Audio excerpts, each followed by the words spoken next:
بطاطس يا ولاد.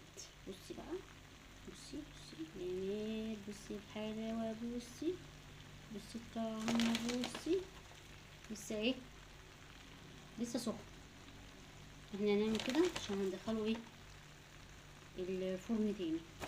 بصي بقى طبعا ايه البطاطس بردت باللحمه ده ما زودناهوش ميه خالص، ما زودناش ميه خالص. بصي كده اللهم بارك بقى اهو.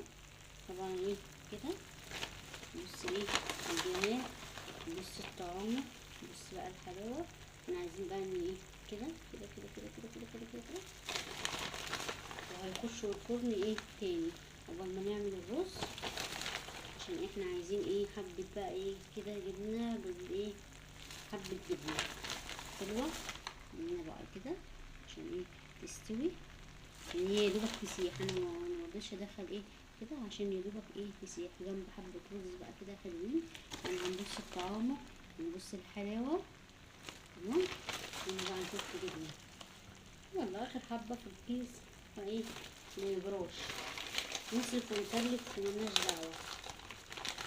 ايه نروق على ايه، على حالنا على حالنا على حالنا. بصي كده اللهم بارك. بصي بقى كده والله ما انا مزغلك حبه الكيس اهو. هدخلهم بقى الفرن تاني، هنسيح الجبن وافصل عليهم خالص.